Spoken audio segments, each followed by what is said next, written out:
नमस्कार। आज स्वागत है आप सभी का हमारे ओनली स्टडी चैनल पे।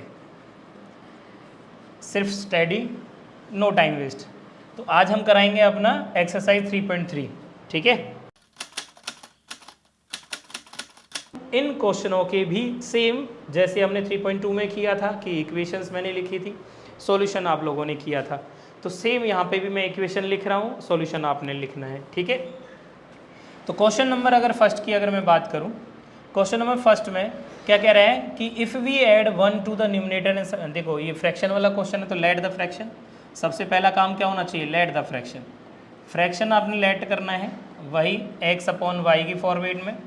अब यहाँ पे अकॉर्डिंग टू क्वेश्चन कंडीशन, ठीक है। अगर कंडीशन बहुत छोटी छोटी है तो साथ में लिख सकते हो, बड़ी है तो आप फर्स्ट कंडीशन सेकेंड कंडीशन ऐसे बना के लिख सकते हो। कह रहा है 1 to the numerator x plus 1 and subtract 1 from the denominator y minus 1। Then जो हमारा फ्रैक्शन है वो हो जाता है 1 हो जाता है, रिड्यूस होकर के 1 रह जाता है। तो 1 के अपन में कुछ नहीं है तो 1 ले लिया, क्रॉस मल्टीप्लाई करो क्या आएगा, x प्लस 1 y माइनस 1। तो y को इधर लाएंगे तो x minus Y equals to -2। ये आ गई हमारी first equation. Now second condition अगर हम बनाएंगे, कह रहा है इट बिकम्स 1/2। जो फ्रैक्शन है वो 1/2 रह जाता है कब, if we only add 1 to the denominator. मतलब न्यूमरेटर में हमने कुछ नहीं करना है, डिनोमिनेटर में बस 1 ऐड कर दो तो हमारा जो फ्रैक्शन है 1/2 रह जाएगा। अब क्रॉस मल्टीप्लाई करेंगे क्या आएगा, 2x देन y प्लस 1। तो y को इधर लाएंगे क्या आएगा, 2x minus Y equals to 1। तो यहाँ पे ये आपकी सेकेंड इक्वेशन आएगी। अब इन दोनों इक्वेशन को एलिमिनेशन मेथड से सॉल्व करना है और एलिमिनेशन सॉल्व करके x और y की वैल्यू यहाँ पे पुट करनी है, अपने आंसर आ जाएगा, आपका फ्रैक्शन आ जाएगा, ठीक है। Now second question. Second question age वाला है, जैसे मैंने उस एज वाला क्वेश्चन कराया था सेम ये भी वैसा ही है। इसे थोड़ा सा शॉर्ट में कराऊंगा जल्दी सी, ठीक है, ध्यान से समझना। कह रहा है Noori was thrice as old as Sonu. तो यहाँ पे वाज यूज हो रहा है तो ये पास्ट की बात कर रहा है, यहाँ पे विल यूज हो रहा है, ये फ्यूचर की बात कर रहा है। Then how old Noori and Sonu.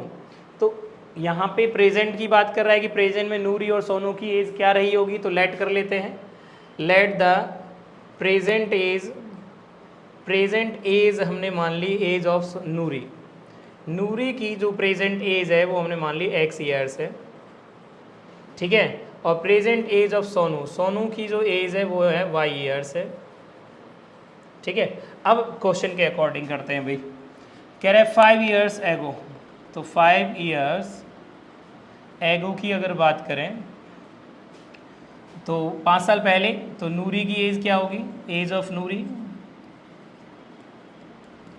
x minus 5 years. और सोनू की अगर बात की जाए तो y माइनस 5 ईयर्स, ठीक है, एज ऑफ सोनू। अब according to question first condition, भाई यहाँ पे पहली कंडीशन यही लग जाती है। फर्स्ट कंडीशन, पहली कंडीशन क्या है, कह रहा है नूरी जो है वो 3 टाइम्स है सोनू के, मतलब x माइनस 5 जो है वो 3 टाइम्स है y माइनस 5 के। तो यहाँ से एक इक्वेशन आएगी, x minus 5 3y minus 15 then x minus 3y equals to -10। ये आ गई first equation. Now Noori will be 10 years later, है ना, मतलब 10 साल बाद, 10 years later age of Noori. Noori की जो एज होगी वो x प्लस 10 ईयर्स रहेगी और सोनू की जो रहेगी वो y प्लस 10 ईयर्स रहेगी, ठीक है। अब according to question second condition, यहाँ पे सेकेंड कंडीशन बनेगी।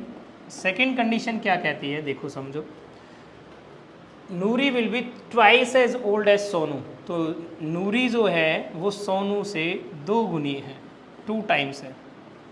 तो x प्लस 10 2y प्लस 20, तो x minus 2y equals to 10। ये सेकेंड इक्वेशन आ गई।